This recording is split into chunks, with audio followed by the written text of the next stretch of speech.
What's going on, Internet? Harris Rubenstein here for Chat Sports. The MLB trade deadline is right around the corner, and you know that stove is starting to burn up. So let's go through the top rumors around the MLB trade market. We'll start with some news. We start with the Red Sox acquiring Nathan Eovaldi.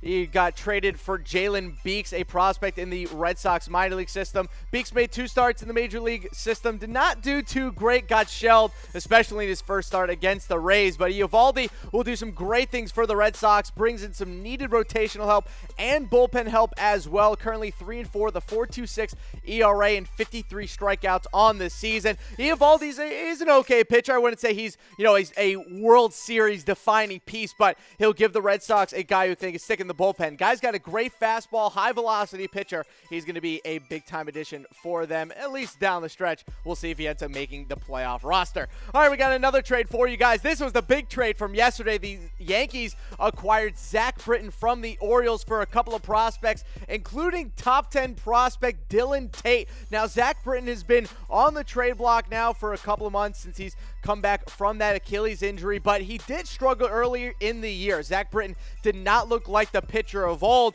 and now that we're going into the rest of the season, he has started to look much better, posting a sub-2 ERA in the past month. So as of right now, that ERA of a 3.45 with 13 Ks and 4 saves, it has obviously gotten better since he started to get a little bit more consistent innings under his belt. So Zach Britton, now a member of the New York Yankees, maybe this can help their chase for the Boston Red Sox, but as of right now, seems that the Red Sox are running away with the division, and the Yankees might end up in a in a wild card game. Maybe they go up against the Oakland A's, and the A's will be looking for revenge after all of those playoff exits. All right, let's get into the top rumors from the day. The Padres are apparently checking in on some elite starters, including Mets Noah Syndergaard and Rays starting pitcher Chris Archer. The Padres are currently in the middle of a wide-ranging search, according to The Athletic, for a frontline starter, which makes sense, seeing as the Padres have not had an elite starting pitcher on their team for as long as I can remember. The best pitcher that they've had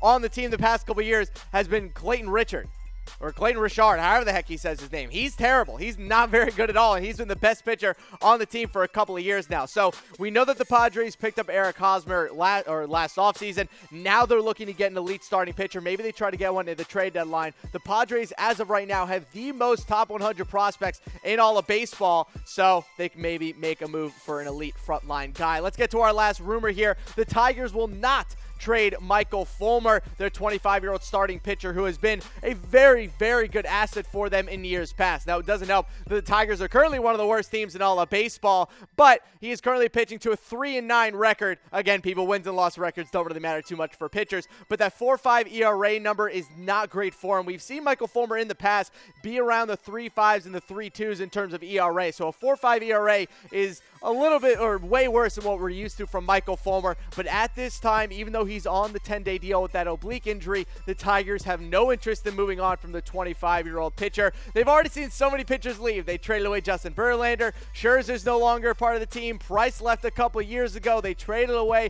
Rick Porcello. So the Tigers eventually have to keep a starting pitcher in Detroit, especially one with the talent of Michael Fulmer. So no trade for Michael Fulmer, but maybe we see it come around during the winter. But let me know in the comments section, who is going to be the biggest name traded at the deadline? Maybe we see a surprise trade for a big-time starting pitcher. Maybe Noah Syndergaard or Jacob deGrom ends up getting moves. Who knows? Let me know in the comment section below who you think is going to get traded at the deadline. But that's going to do it for me today. Remember to follow me on Twitter at SportsDean for all your MLB news and updates. And remember to check out Chat Sports' live coverage of the MLB trade deadline on July 31st here on YouTube and on Facebook. But for now, we'll see ya.